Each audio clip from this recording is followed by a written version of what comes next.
जय जोहर संगवारी होआ। स्वागत है मोर चैनल छत्तीसगढ़िया एनआरआईस में। और मैं रही हूँ यूके एडिनबरा में। और मैं आज आप लोग को बताऊंगी कि यूके एडिनबरा आने के लिए क्या क्या डॉक्यूमेंट्स लगा है और क्या क्या चीज़ इम्पोर्टेंट होता है यहाँ आने के लिए। तो जो सबसे ज़्यादा इम्पोर्टेंट होता है यहाँ आने के लिए वो होता है पासपोर्ट। पासपोर्ट बनने के बाद बनता है वीज़ा।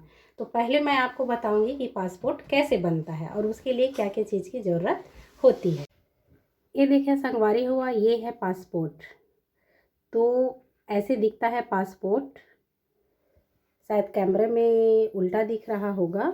ये पासपोर्ट है, पासपोर्ट ऐसा दिखता है।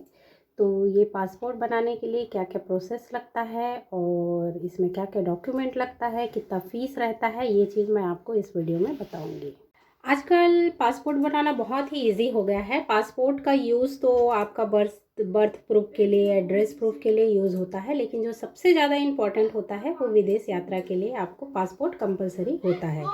तो पासपोर्ट बनने के लिए जो सबसे ज़्यादा इम्पॉर्टेंट होता है वो है आधार कार्ड। फिर 1500 रुपये का फ़ीस पेमेंट करना पड़ता है। 1500 रुपये फ़ीस पेमेंट करने के बाद ऑनलाइन आप फॉर्म भर सकते हैं। और आजकल फॉर्म भरना बहुत ही ईजी हो गया है। आप अपने मोबाइल से भी पासपोर्ट बनवाने के लिए फॉर्म भर सकते हैं। तो जैसे ही आप फॉर्म भरेंगे तो हम लोग बुकिंग अपॉइंटमेंट देते हैं विज़िट पासपोर्ट ऑफिस आने के लिए। तो वहाँ पे मतलब काउंटर्स होते हैं, वहाँ पे अलग अलग जाके आपको अपना जो भी डॉक्यूमेंट्स है उसको चेक कराना होता है। तो चेक कराने के बाद उन लोग सारा चेक करने के बाद जो लास्ट प्रोसेस होता है वो है पुलिस वेरिफिकेशन। पुलिस वेरिफिकेशन होता है तो उन लोग पूरा आपका डॉक्यूमेंट फिर से चेक कर।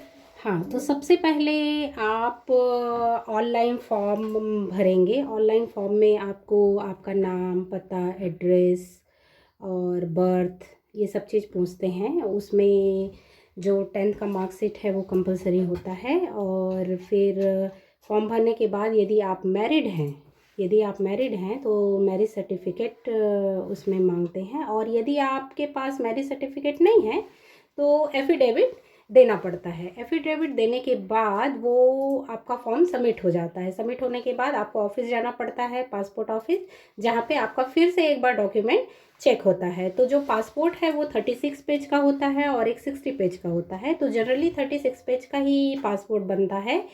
और 60 पेज का जो हमेशा विदेश आते जाते हैं उनके लिए 60 पेज का बनता है, लेकिन जनरली 36 पेज का ही पासपोर्ट बनता है। तो जो बच्चे लोगों का है, बच्चे लोगों का 5 साल के लिए पासपोर्ट बनता है। और बड़े लोगों का, एडल्ट लोग का 10 ईयर्स के लिए पासपोर्ट बनता है। फिर आपको रिन्यू कराना पड़ता है उसको। बच्चों का 5 साल के बाद और बड़े लोगों का 10 साल के बाद आपको पासपोर्ट को रिन्यू कराना पड़ता है। फिर ये सब होने के बाद जो लास्ट का है वो है पुलिस वेरिफिकेशन। तो पहले तो पुलिस लोग घर पे आके वेरिफिकेशन करते थे, अगल बगल से पूछते थे कि हाँ कि ये रहता है या नहीं यहाँ पे, ये सब वेरिफिकेशन करते हैं। लेकिन आजकल का जो रूल है वो चेंज हो गया है। आजकल रूल ये हो गया है कि आपको पूरे डॉक्यूमेंट के साथ पुलिस स्टेशन बुलाया जाता है। वहाँ पे पुलिस लोग आपका पासपोर्ट चेक करते हैं। चेक करने के बाद उन लोग फिर से पासपोर्ट ऑफिस में आपका पूरा डॉक्यूमेंट दे देते हैं।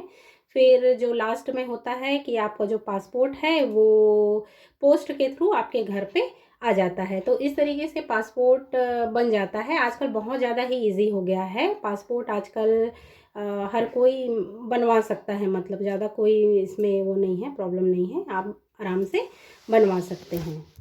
हाँ, पासपोर्ट बनने के बाद विदेश आने के लिए फिर लगता है वीज़ा। तो वीज़ा का जो प्रोसेस है वो मैं आपको नेक्स्ट वीडियो में बताऊंगी। यदि मेरा वीडियो अच्छा लगा होगा तो लाइक शेयर सब्सक्राइब कर दे। संगवारी हुआ। जय छत्तीसगढ़, जय जोहार, बाय बाय।